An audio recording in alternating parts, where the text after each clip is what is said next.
Rumi, seorang sufi nyentrik yang pikirannya lebih dalam dari lubang resesi hidup kamu, pernah berkata, "The wound is the place where the light enters you." Atau dalam terjemahan bebas ala warung kopi, luka adalah lubang tempat cahaya nebeng masuk. Apa maknanya?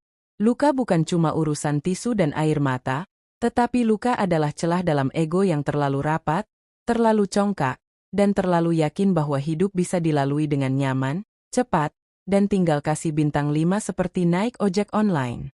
Padahal kenyataannya, kadang kita mesti nyungsep dulu di selokan kehidupan supaya akhirnya tersadar dan berkata, "Oh, ternyata selama ini gue masih bodoh ya." Saudara-saudari sekalian yang budiman namun mudah tersinggung, dengarkan ini baik-baik. Engkau takkan belajar makna kesetiaan sebelum dirimu dibohongi mentah-mentah oleh seseorang yang dulu kau sebut, my everything, tapi ternyata cuma, my hedeh. Engkau takkan paham betapa berharganya uang, sebelum dompetmu tinggal menjadi sobekan kenangan usang dan makan malam hanyalah ritual murung menyantap mie rebus tanpa bumbu. Engkau takkan kenal siapa kawan sejati, sebelum engkau jatuh serta dunia tak peduli lagi. Dan yang menanyakan kabar di tengah sepi adalah abang cilok langganan, yang tetap memberi senyum simpati meski Anda seringnya cuma numpang tanya harga lalu kabur pergi. Proses itu seringkali bukan seperti jalan tol beraspal mulus, melainkan seperti jalanan rusak penuh lubang, genangan air, dan pelang bertuliskan, "Hati-hati, kenyataan bisa menyakitkan." Sebab mereka yang tak pernah luka, biasanya tak pernah tumbuh. Dan mereka yang hidupnya lurus-lurus saja, seringkali bukan karena mereka bijak, tapi karena mereka belum cukup jatuh untuk belajar. Memang beginilah kehidupan bekerja. Sayangnya, para manusia mengira bahwa hidup bisa dinego. Sakit itu guru paling jujur yang pernah mampir di hidupmu. Ia tak membawa papan tulis, tak memberi nilai akhir, apalagi ijazah berbingkai. Namun sekali ia datang, ia menyuruhmu duduk, diam, dan merenung dalam hening penuh perih. Siapa aku sebenarnya, wahai semesta? Apakah hidupku ini kutukan? Atau cuma hasil pilihan bodoh berulang kali? Dan mengapa? Oh, mengapa aku terus menabrak tembok yang sama dengan kecepatan yang makin kencang? Ya, dari situlah pencerahan sering datang. Bukan dalam bentuk sinar keemasan dari langit, tapi dari genangan air mata yang jatuh diam-diam di kasur buluk, dari mata panda yang bukan karena nonton drakor, tapi karena pikiran tak kunjung mau tidur, dan dari pertanyaan-pertanyaan klasik jam 2 pagi seperti, kenapa dia ngerit tapi nggak bales? Kenapa aku? Dan kenapa bukan orang lain saja? Begitulah cara hidup mengajar, tanpa penghapus, tanpa izin, dan seringkali tanpa pengertian.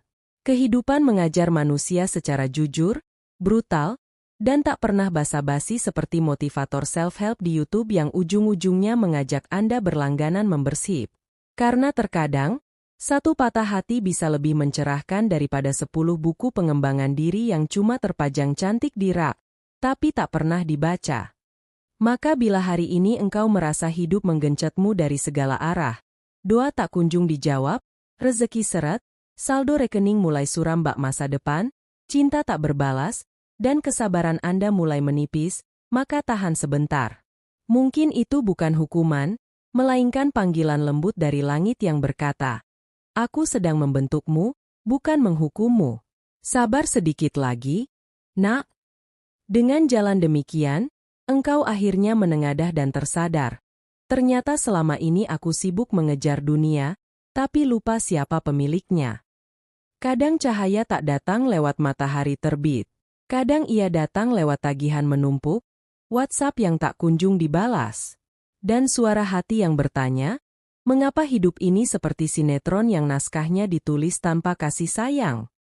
Namun, tenanglah, justru dari situlah perubahan lahir. Bukan dari zona nyaman, tapi dari momen saat engkau menerima undangan pernikahan mantan, lalu kau bengong di kamar, memandang langit-langit, dan kemudian tersadar serta berkata pada diri sendiri, ternyata gue belum selesai dibentuk. Mungkin udah saatnya berhenti stalking dan mulai hidup beneran. Dan begitulah, luka pun menjadi guru. Bukan seperti dosen pembimbing yang ramah dan suka kasih hey sisi, tapi seperti dosen killer semesta yang membalas WA 3 minggu sekali dan cuma bilang, revisi semuanya. Dan dari situ, engkau belajar disiplin, rendah hati, dan cara survive tanpa validasi. Singkatnya, hidup tidak memberi kita pencerahan lewat seminar motivasi dengan kopi gratis. Tetapi hidup memberi kita pencerahan lewat tendangan mental, jebakan batin, dan kenyataan pahit yang rasanya seperti ditolak gebetan. Jadi, bila hari ini engkau sedang terjungkal, tersandung, atau terperosok ke lubang yang bahkan Google Maps pun tak mampu deteksi, maka bersukacitalah.